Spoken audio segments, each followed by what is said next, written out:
the energy is almost everything. The energy is so much more important than your physical appearance.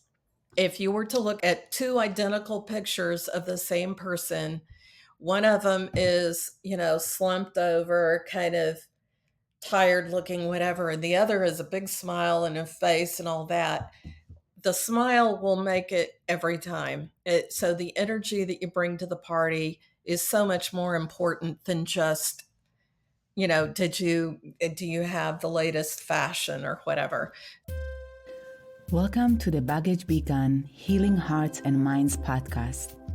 I'm your host, Tami Mahmali, a spiritual guide and hypnotherapist. I'm here to guide you on this healing journey toward holistic and spiritual well-being with ease. Each week, we will dive deep into the realms of self-discovery, offering you valuable tips, strategies, and actionable steps to help you restore harmony in your mind, body, and soul.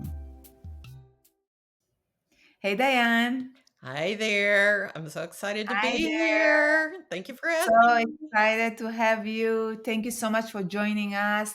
Welcome. I can't wait to hear all about your exciting journey and how you became a dating coach for singles over 50. Thank you for being here. I'm just Ah, going to introduce you shortly. Thank you. Thank you for the opportunity. I love talking about this topic. I never shut up about it. So thank you for giving me yet another opportunity to talk.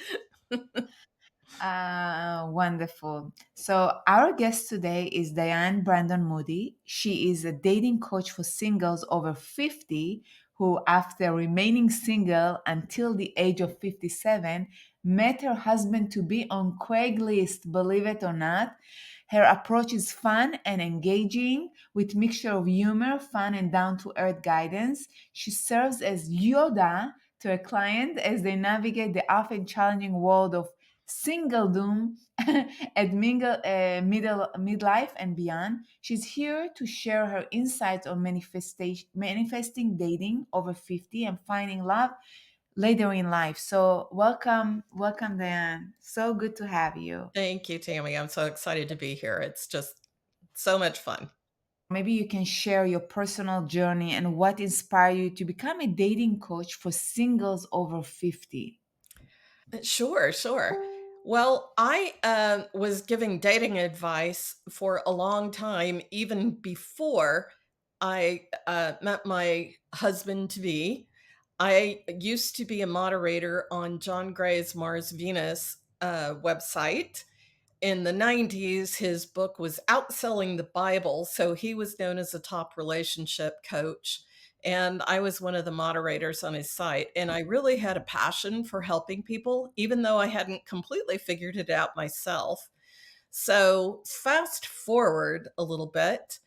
Um, it was the end of December 2017, and I have a ritual that I do the end of every year. Probably many of your audience people do this as well. And that's I look over the last year and I think about what worked for me and what I'm happy about, what I can maybe brag a little bit about. And I look over what didn't work out. I try to figure out why it didn't work out or if there's something different I can do. And then I make a manifesting list for the next year. What is it I want to do? And I was in the middle of this process one evening by myself at home, and I actually heard a voice over my shoulder. I swear to God, it sounded just like another person talking to me. They were right over my left shoulder. And this voice said, you want to be engaged in 2018. And I said, what? Are you kidding me? What are you talking about? I want to be engaged. That's so weird and random. And the voice said, yes, that's what you want. And I said, are you sure I don't want to be married? And the voice said, nope, you want to be engaged. And I said, okay, that's weird. Are you sure I don't want to just date somebody? And the voice said, nope, you want to be engaged. And I said, all right, fine. I wrote it down in my manifesting law of attraction planner. So, okay, that's one of my desires for the year. Forgot all about it. But a few minutes later, the voice said, put an ad on Craigslist. And I said, "Are you kidding me? Do you know what's on Craigslist? Do you know the kind of people that hang out in the personals?" And the voice said, "Just do it." I said, "All right."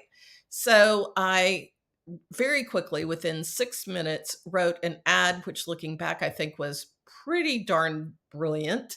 And I posted it. And the next morning, I had 300 replies.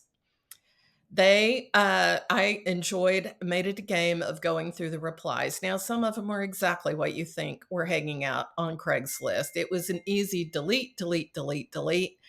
And this time it was different. I didn't make it about myself. I just said, delete, delete, delete. I'm done with this one. And then about some of them seemed intriguing until I dug a little deeper, and it turned out they were married, or they just wanted a pen pal, or for whatever reason, they weren't what I was looking for. So a lot more deletes. Then I got to the last of them, and I actually went out with a couple of them. They weren't really good matches for me or anything like that. But then the very last one I came to had very little information. It just said, gave me some basic statistics. And I thought, well, that's a little bit different. So it was the very last one. I reached out to him. We had a short email back and forth, and then a couple of phone calls. And then he asked me to dinner, which was very different. At the time, a lot of guys would ask you out for, coffee, but he asked me out to dinner. Long story short, 365 days later, we got married. So that is my story. And yeah, that's the way it happened. It was a manifestation I completely forgot about wanting to be engaged in 2018. And sure enough, in September of 2018, I got married. I got engaged. So that's how it worked. Very impressive story about manifestation and how the power of listening to your intuition and learning how to manifest each year as you go, whatever you need for the next year. I Hmm. love those stories. So, can you explain what unique challenges or limiting belief do singles over 50 face in the dating world today? Because this is what you do. So, can you provide more details about how can older singles turn these challenges into opportunities for personal growth and connection, Sure. especially today with all the dating apps? Yeah, sure. Well, what's common among many of them is dating apps are kind of difficult to navigate for a couple of reasons. There are a lot of scams on them, so people have to learn how to recognize a scam and not get fooled by it. They don't have a lot of patience in terms of getting to know someone. But also, over 50, we've lived a life. We've lived. And most of us have had our hearts broken at least once, if not more. We may have been married and divorced, or maybe we're never married and lonely, or maybe, we came close and it didn't work out. Whatever reason, we've lived life. And so when we get into our 50s, my 50s were a wonderful year for me, a decade for me. I loved it. I had a great time during most of that time. Um, but, there's also menopause for the women, which presents its own set of challenges and all of that. And how that usually ends up looking is that people, they end up getting very angry that they're not finding the person. And they also tend to project on the other person. It's not me, it's all men suck, or it's not me, all women are so stuck up and entitled. Whatever their beliefs are, they tend to project that onto the other one. And while I would not negate anybody's experience, you may have had experiences of difficult men or difficult women or something like that. I'm not negating the experience, but you can't change them. There's not a thing you can do to make the people you run into on dating apps better people. What you can learn how to do is not take it personally. It's not personal. If you get rejected on a dating app, it feels personal, and someone will argue with me, well, yeah, but it was me he didn't want. He thought I was too tall. I'm 5'10", so I'm a tall woman. He thought I was too tall. Well, what am I going to do? Shorten my legs? Of course I can't. I'm a tall woman, and that's what that is. I'm going to have to be with someone who appreciates and likes a tall woman. Is that personal to me? No, not really. It's not about me. It's about what they want, and I just don't happen to fit what they're looking for. And they may not look like what I'm looking for. If I want somebody who has never been married before, for instance, and they have been, then I get to want whatever I want. So I work with people in terms of what it is you really, really want. And is that important? Are those qualities that are important to you? And how do we get from there to being able to trust the people that you're dating? And how do we get your bravery intact and stronger, and do some exercises in terms of being courageous, reaching out, going out in public and smiling at a stranger? How do we get through all that? Now, I'm not a therapist, I'm not a psychologist, I don't do trauma informed therapy, and I'm very clear on that. But after being single as long as I was, I have a bag of tricks that's huge. And we go through a lot of bag of tricks. I wanted just to touch base on because I have right now few singles that are above 40, almost 50. They often have this limiting belief, I'm too old. There are no men for me. And they always ask me, do you think I'm going to get married? Which I'm not a fortune teller, so there is no way for me to know. I just believe that everyone they have their own soulmate. But what do you say, or what the approach for someone who has this limiting belief, I am too old, I'm too late? What would you say to someone that comes to you with this question? It's a very Or common belief, especially that women reach an age where it's impossible to get married or to be coupled up. It's in society all over the place. We've heard stories about this for decades. But you know me, I got married at 58. I met him at 57. I got married 365 days later. If nothing else, that will destroy your belief that it can't happen for you. It happened for that lady. It can happen for me. It's not impossible.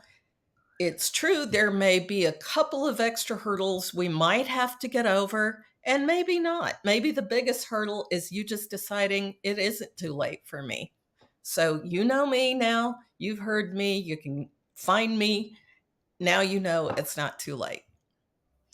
so I usually tell them that each one of us, as we come to this world, we are special. We have our own uniqueness, and it's part of our journey to learn the lessons. And maybe it wasn't meant to be married, but until now, did you feel that it wasn't your time until you became 57? Then you met your husband.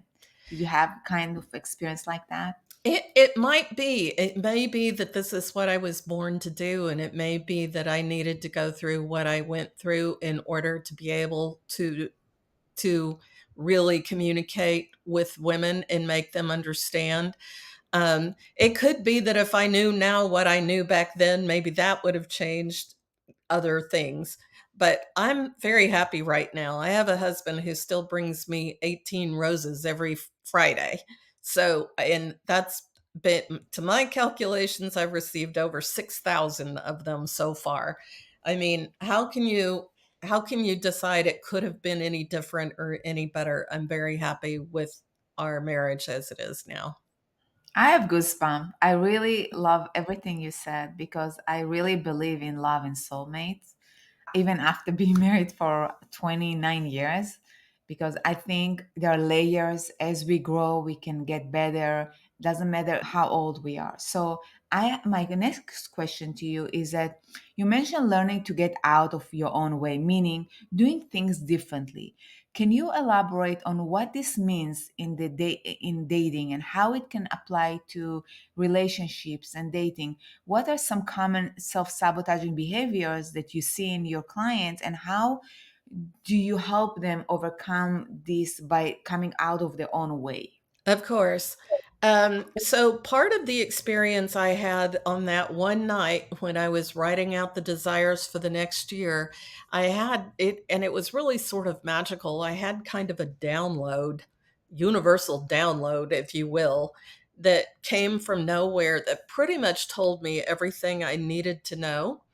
And one of the things was that I was going to have to do things differently, that everything I had done in my dating life before hadn't worked out for me. So I was going to do everything differently. This is sort of like George Costanza in Seinfeld, where he has the I'm going to be the opposite out of everything. So I had that experience. I decided, I'm going to do things differently than I had ever done before. So when I started getting a little bit nervous, or I call it itchy, you feel like you're about to grow, you're about to grow spiritually or emotionally, and then all of a sudden you just start feeling a little bit itchy, like I'm not comfortable. I'm really not comfortable. This is a little scary. I don't quite know what I'm doing. To me, that's sort of like the chick before it comes out of its egg, before it hatches and it, pecks at the egg. Before it comes out of the egg, it's it's having to work a little bit to come out of the egg, or how the goo inside a cocoon that was once a caterpillar really has to like struggle against the cocoon to come out as a butterfly. So there's a little bit of struggle in there, that if you're going against what you've always believed or the way you've always acted but didn't work out for you, and you're trying something new, it might be a little bit uncomfortable. It might be a little bit itchy. And that's where me as a coach, where I really walk with them and I am kind of their Yoda in saying, you know, you know what this really means? It means you're doing something right because you're being different. What you've done before didn't work for you. So we're not going to keep doing everything you've done before. We're going to take what worked out of your past, keep that, but we're going to throw away the stuff that didn't work and we're going to try some new things. And so I was doing messages to my Facebook group this morning when I was saying, this weekend, I want you to put on your courage. And I want you to be like awake, put down your phone, and when you go into that Starbucks or that Kroger or wherever you're going, I want you to be awake and notice if there's a single person beside you. Can you say hello? That's all. Just say hello. You don't have to propose marriage. Let's not go that fast. Just say hello. So we put on our courage and I stand with them. I'm their support person, support them all the way, but expect a little bit of discomfort and a little bit of itchiness. It's like everything else. The unknown might be scary, but we will never know unless we dive into it and we figure out more. And growth is not linear, it can be bumpy, there are ups and downs. So it's part of the journey. I'm understanding all these. You're talking about mindfulness and manifestation and intuition. So, how can mindfulness practices actually help dating experience for singles? Or can you share some intuitive healing techniques that can help people clear whatever happened? Because what I do usually before I send people to you, I want to send my singles to you, is actually I help them to clear their old baggage and open up to new relationships, because with the old way of thinking they will attract the same thing, because as Einstein said, if we do the same thing over and over, it's just insanity. So in order to do different, in order to get something different, we need to do different. So do you have mindfulness practices that help with a dating experience that you can suggest? I do. I think one thing that helps a lot is to get quiet at times. And however you do that, whether if it's with a guided meditation, whether it's your own version of meditation, is to get quiet, because the single biggest important part for me during all this was to be able to hear that voice when that voice started talking to me. And that particular night, at that particular time, I was working on my next year, but I was in a very mindful place as I was doing it. So when that voice started talking to me over my shoulder, I heard it. I heard every word. I At first I argued with it a little bit because I said, "Craigslist, are you crazy?" But it was very insistent, and so I decided, what's it going to hurt me? Nothing's going to hurt me here. I might as well try it. So being able to listen to your intuition, that's such an important part, because sometimes when people hear my story, what they hear is, "Wow, I wish I could put an ad on Craigslist, and I can't do that, so I guess I can't have her experience." And that isn't the point. Craigslist doesn't even have personals anymore. Thank goodness sex trafficking was going on there, so it doesn't even exist anymore. The point is, you need to listen to your intuition. And if your intuition tells you you need to go to the Starbucks, 6 blocks away from you, and go inside and sit there and enjoy it, there may be a good reason for that. And get off your phone so you're conscious. Maybe there's somebody trying to get your eye, but you're so busy on your dating app on your phone looking at the ones who aren't working out that you're missing the person standing in line. So, it, going with your intuition is incredibly important. You may have been invited to a party and you're tired and you've had a rough week at work and you don't want to go, but the voice keeps saying, "Go to the dang party, girl." And so you decide to go and you meet somebody pretty cool at the party. So that doesn't necessarily always lead to marriage, but those kinds of experiences, when you listen to them, they're usually there for a purpose. So when you hear them and you know that that's your intuition and not your fear talking, and sometimes that takes, I'm sure you experience this in your work, that sometimes people think it's their intuition, and it's really just fear talking. But knowing the difference is extremely important. So getting quiet any way you can do it on a regular basis is very good. Absolutely. I love everything you said, especially I'm big believer in pausing, tapping into your intuition, listening to the voice of your heart, not the voice of your ego, your fear. Like you Yeah. said, Yeah. sometimes it's fear, you think it's saying you don't go, don't do. And I think sometimes even important to tap on our heart chakra as someone who is doing this work of healing, helping with holistic healing and moving energy and doing hypnosis. I noticed that a lot of people have their heart chakra closed. And when we do this work of letting go of mental and emotional baggage, as they start working on releasing all these emotions, they tell me that they felt like burst in their heart. And this tells me that the heart chakra opens. So I know that because of unfortunate traumatic events, the feeling abandonment, rejection. A lot of people that heard a lot of no's and they felt like unwanted. They close their hearts because it's scary. They feel like I'm gonna die if I leave my heart open. I'm so sensitive. The wilderness out there is not for me. So I tell them often, just tap on your heart. Let it open because right now, as an adult, you can reparent your inner child and make it a safe place for yourself. So I love everything you said. I even created prayer as this is the mantra that I actually said 40 days before I met my husband. So I just decided to give it freely to people on YouTube because it was so helpful to me and other people. And I said, you know what? I'm just gonna put it out there. Maybe someone can benefit from it because I really believe in my mindfulness practice.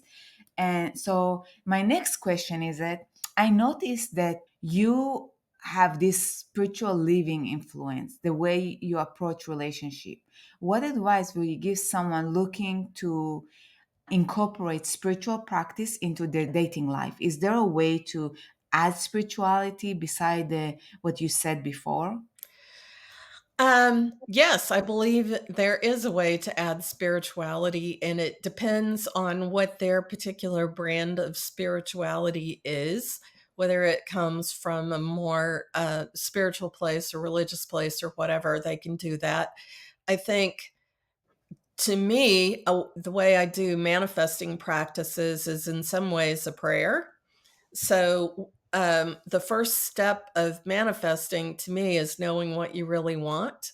So, if you're the kind of person who you really don't want to be married, but you want to have a partner, a companion, someone that you can do things with, knowing that is very important. And that is the first part of manifesting. It's also, to me, part of a prayer. Like what I really want here, God or whomever, goddess, however you want to define that, is a relationship that looks like this.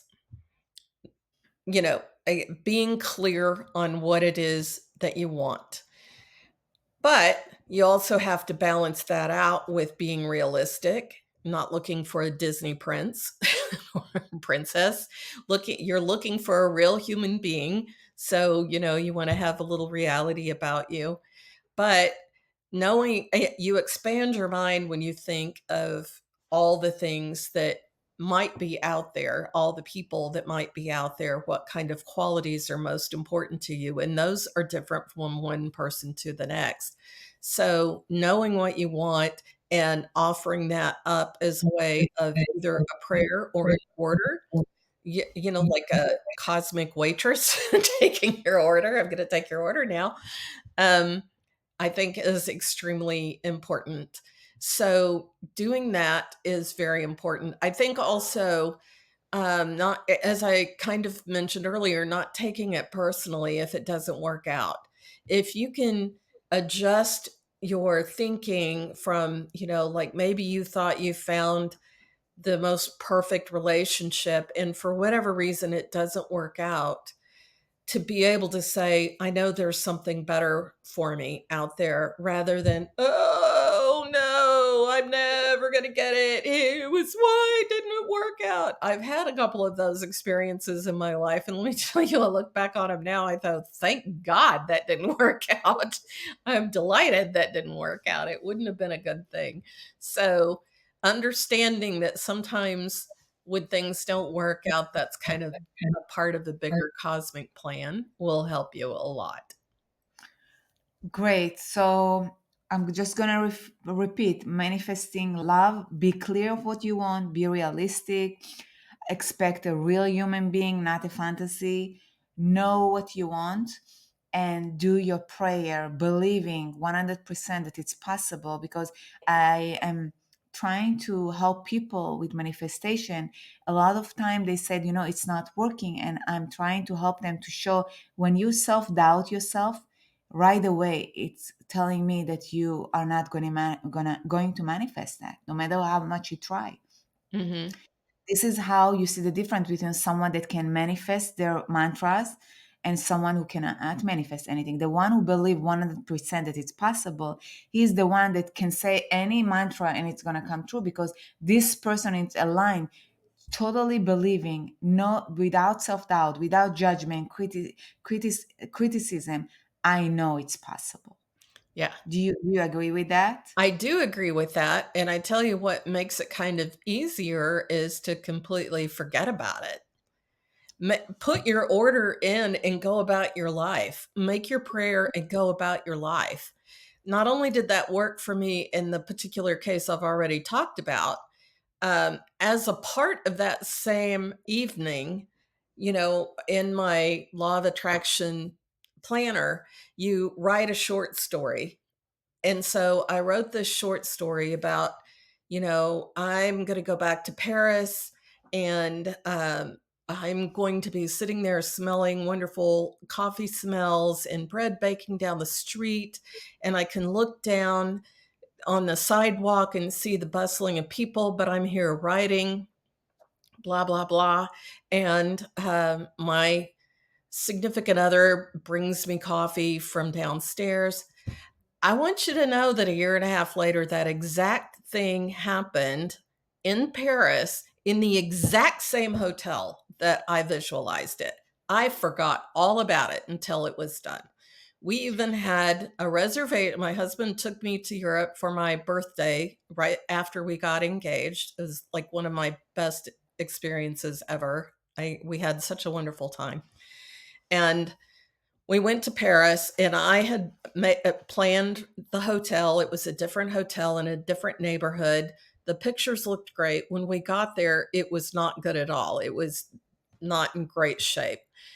And we changed our hotel room and insisted on better lodgings from hotels.com.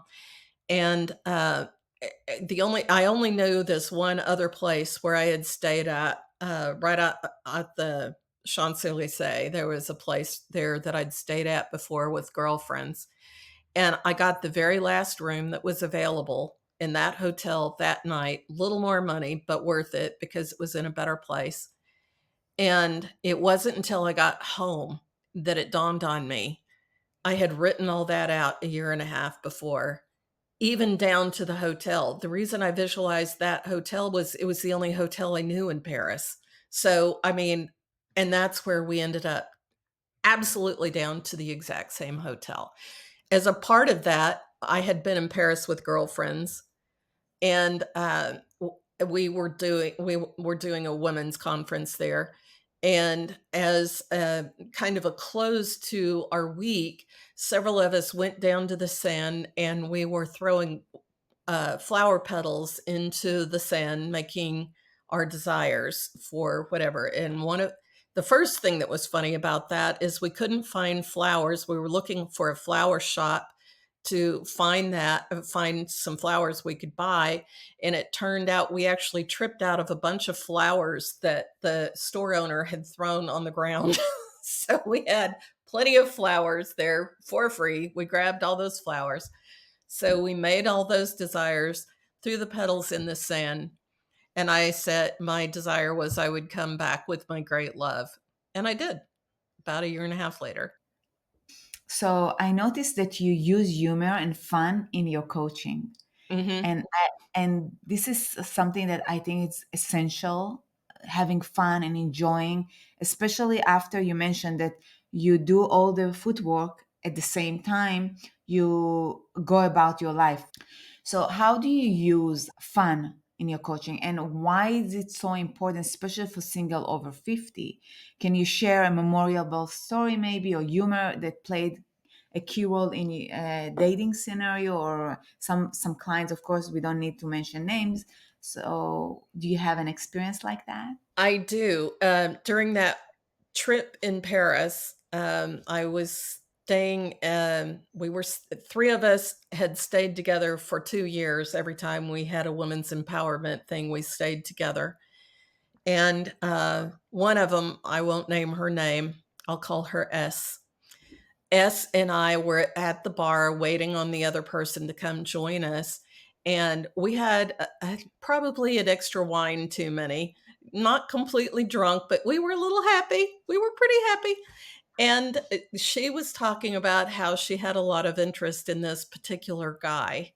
She had been divorced for a few years and was looking for someone new. I said, "Oh, really? So give him a call." And she goes, "I can't do that." I said, "Oh, for God's sakes, just call him. Come here, give me your phone. I'll call him." She goes, "No, no, not you. I'll do it." So she did. And like I said, we were both kind of on the happy side. She called him, and that opened a whole door for them. And they went traveling overseas. And she says, I think somebody told me he's going to assume he's getting lucky on this trip. What do you think? I said, if he doesn't, you're doing something wrong because you have interest in him. He has interest in you. You're both single. Why not? I mean, do whatever you want.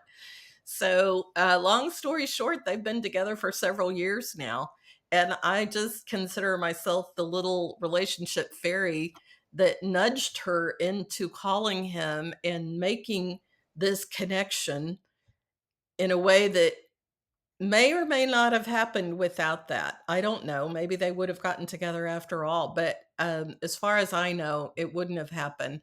So she wasn't an official client at the time, but she was always looking for advice and ideas. And so I said, just call him. And she did. And they had she was a little half drunk, and it was a hilarious conversation.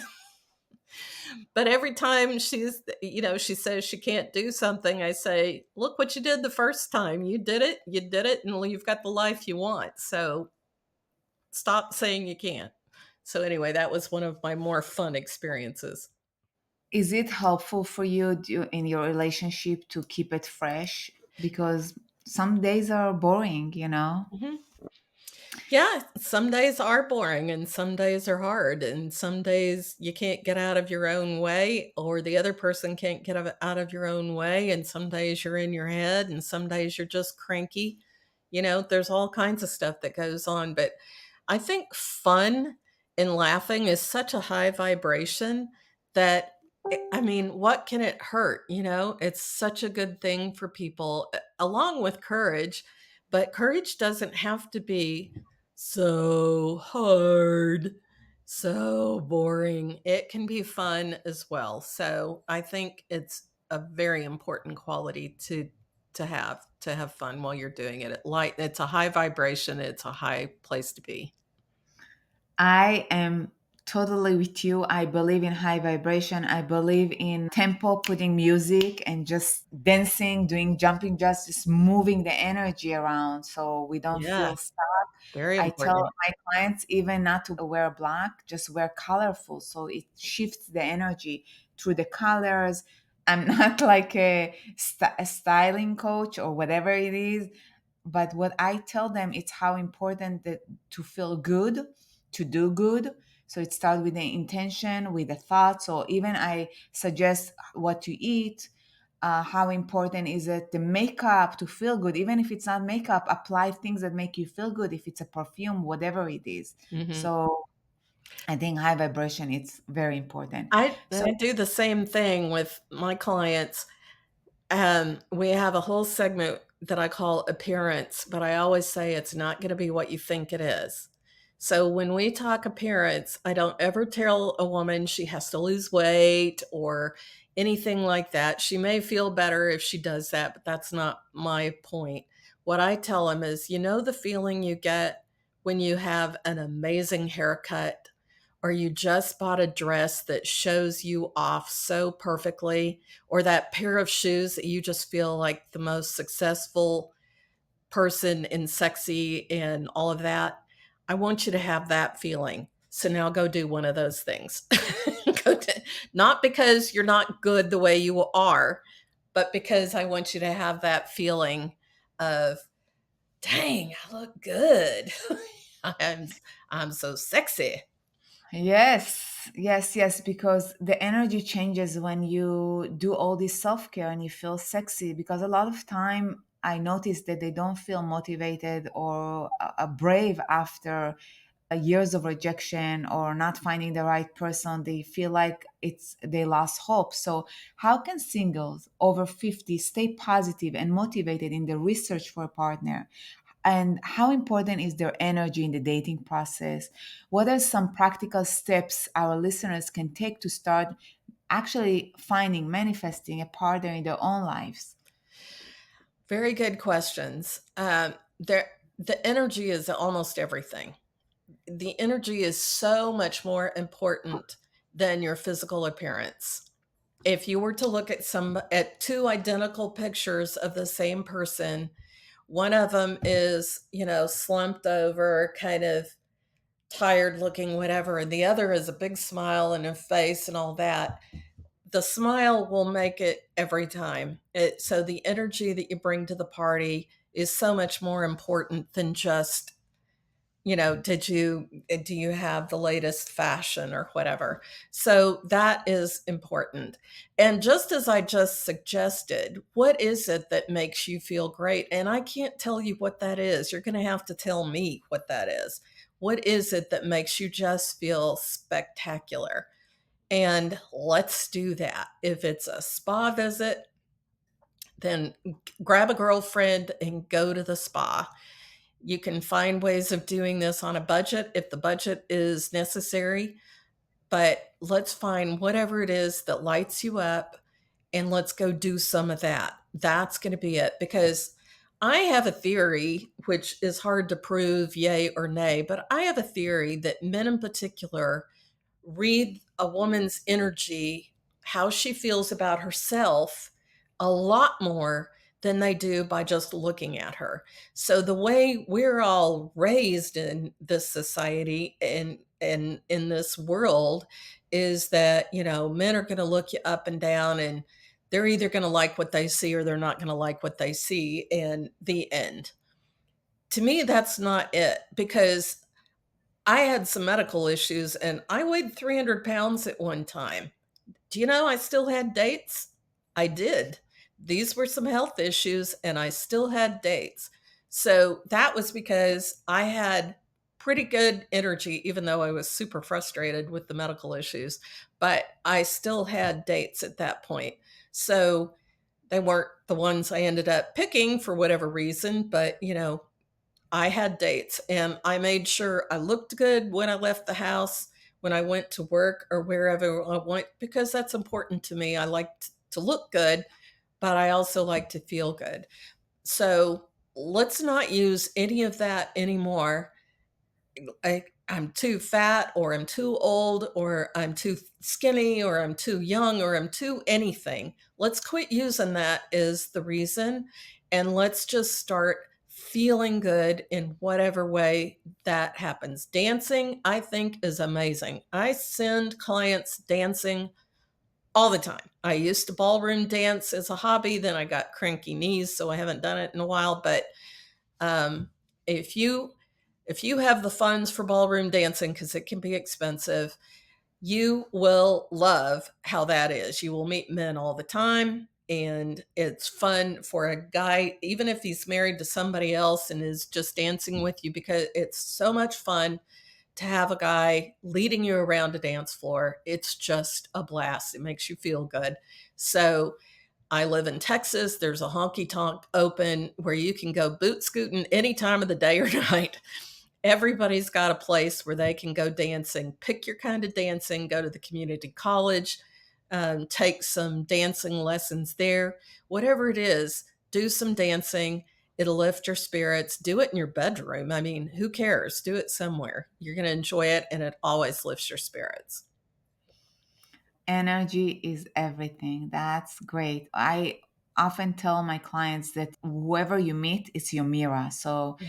if you want someone, we usually elicit the values of what we like. So they know their own values. And I tell them, if these are your values, you need to become these values. So the person you meet gonna be your mirror. You actually can find someone the way you want that, but you cannot expect someone if you're not this person. Right. What do you find most rewarding about helping others to find love later in life? What is rewarding in it? Can you share success stories or whatever it is? Well, I do have a passion for it. I've had a passion for it for years, ever since I was a moderator on that website. I have a passion for everyone to find their significant other, whoever that is. I have a passion for people to feel the safety that I feel as a married woman with a man who goes out of his way to make me feel safe and make me feel loved. And like last night, we were on our way to dinner and I was a hot mess. I'd been working all day and I said so. I'm a hot mess. He said, "You're beautiful no matter what." I was like, "Oh, what woman doesn't want to hear that?" So I want that for everyone. And so I work with the people. Some of them can be a little more set in their ways and a little more difficult. And it takes a little bit more chipping away at that facade, because, sometimes we carry a mask or a facade with us to protect us from our heart being broken again. But you really can't protect yourself from that. If you want to be vulnerable enough to be in a relationship with someone where it matters, you have to be vulnerable enough to get your heart broken, because it may happen. That happens. So it it makes it so rewarding, though, when somebody can say, "I learned a lot from you, and now I'm certainly happy." So, and I get that reminder from S every now and then when she says, like, "I can't believe we did that when I called him, but it worked out." So, yeah, it did. I love to hear about success stories about people that actually met someone and it worked out. It's always rewarding. Mhm. So, how can our listeners get in touch with you if they want to learn more or work with you directly? Thank you so much for asking. My website is dianebrandonmoody.com, my three names.com. On my homepage, I have a free gift for your listeners if they want it. It's called 50 Places to Meet Singles Over 50. If you want to meet people in real life because you hate dating apps, I got you. I got a list of places for you to go to. So there's a free gift there. You can also email me at info@dianebrandonmoody.com. I have a free Facebook group. You can find me there. And I have a podcast as well called 50 Something Love, where we talk all things of interest to women over 50. So you can find that wherever you get your podcast. So I'm pretty much out there anywhere. Google Diane Brandon Moody, and you'll find me in a lot of places. Wonderful, wonderful. I will put all this information in the podcast notes for today so people can find you easily. It was pleasure having you. I cannot wait for people to contact you and hear more about your words of wisdom. I believe you can help so many people. I often tell my single clients that I'm going to send them to you after they clear their baggage, because the second they clear their trauma and the limiting beliefs, they start eliciting new values. They think in a new way. It's as if all these curtains, all this fog, it's lifted and they can see new ways of living. They find things that before were challenging right now like encouraging, and they found courage to be daring and actually take the steps to find their soulmate, as before they thought that they are too old, too fat, not knowledgeable, like not enough, and now all of a sudden they want to do that. So I'm really grateful to you. Thank you for being here. It Thank was you. pleasure to have you. Thank you. I've enjoyed every second of it. It's very sweet of you to send people to me. I appreciate that. I will send people to you as well. Yeah, they don't have to have every bit of baggage cleared, but if they've got a lot of it cleared, it sure makes it faster and easier. So thank you for considering me. If you're curious and want to dive deeper, you are in the right space. I ask you to look within for all the things that you want to do, be, and have. Join me at the Baggage Begun Healing Hearts and Minds podcast with new episodes every Wednesday as we discover the path towards healing and transformation.